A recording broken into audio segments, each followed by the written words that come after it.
Earlier this year, I was sleeping one night, and the Lord gave me an intense dream. Earlier that day, I was watching this reptile YouTuber, watching one of his videos, and him and some guys he was visiting this guy over in South Africa. And this guy in South Africa all of a sudden grabs some elephant dung and proceeds to squeeze some of the juice in his son's mouth, and then peer pressures everyone there, and then eventually even the guy that has the channel, getting each of them to squeeze this elephant dung juice in their mouths. And everyone except the cameraman. The cameraman went and gave in to the peer pressure, and I was just disturbed by it. To me, it had very Aleister Crowleyan vibes. The whole, indulge yourself in the unclean and the filth. Like occult practices, and it made me wonder about the guy that was doing it. I always had a strange feeling about that guy, anyways. But it really disturbed me. It bothered me.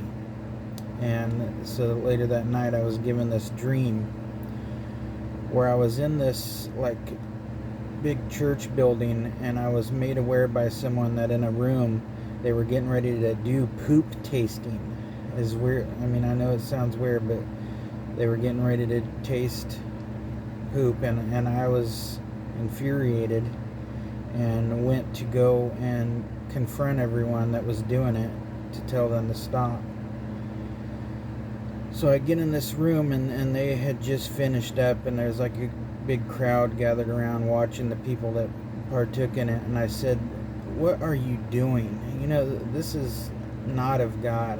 I said, "This is like the teachings of Aleister Crowley." And they all just stood there and looked at me in silence, like shocked by my reaction, and looked like they were kind of reflecting, but just sat there. And then I walked out through this doorway out of there, upset what had happened, and I walk into this what looks like a dark, damp brick alleyway, and there was this homeless man, older man, gray hair, and he's laying on the ground on his belly with some tore up, cut off jeans into shorts, and with no shirt on, and he lifts his head up and he looks at me right in my eyes, and then he points up at the sky and starts struggling with a strained voice saying, "The dead are gonna rise. The dead will rise. The dead will rise." And it was so intense for me. I just kind of got wide-eyed and backed up and went out this other doorway and ended up outside in the night, and it was pitch dark out, and I was looking in between these two buildings, and coming towards me was this woman with a glowing light around her holding a lantern, and she was in a bright, beautiful wedding dress, and she's holding this lantern out in front of her,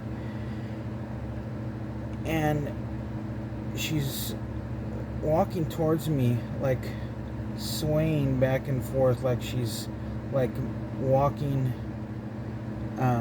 to the altar to be married, and she's singing this enchanting kind of eerie song, just without a care in the world, just marching, or swaying back and forth, walking towards me.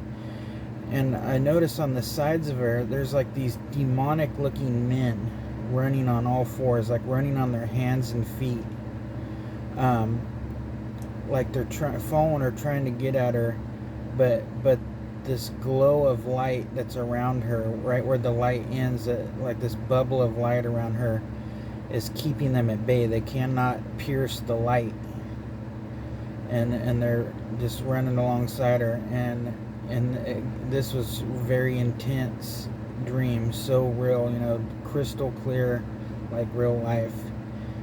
I mean, in dreams from God, you can literally actually hear sound versus like a regular dream. It's just almost kind of like you think the sound or something. Like it's so real. But I wake up, and the Lord started this with me a long time ago. Whenever He gives me a dream, He'll have me look up the time that I woke as if it's a number to look up in the Greek Strongs. Usually, sometimes it could be the Hebrew Strongs, or sometimes you could just look at the number as like a number, chapter and verse in the KJV. I always use the KJV because it's not altered. And I look it up, and the verse in the Strongs that was in it was Paul saying, the dead in Christ will rise first, and then those alive will be caught up in the air and change in the blink of an eye. Caught up in there to meet the Lord. That verse. And I realized that that it was, that woman was representing the bride of Christ, and she was, like she had the lantern, because I always talk about the 7 wise virgins, the 7 foolish virgins. The wise virgins had oil in their lamps and was ready to go meet the Lord out in the night.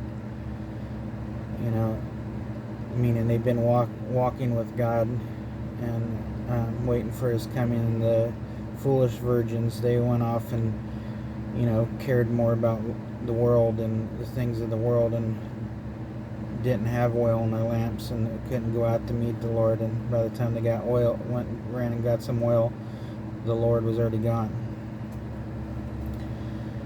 So this is one of a handful of things that the Lord's been showing me these last few years, that He's about to return.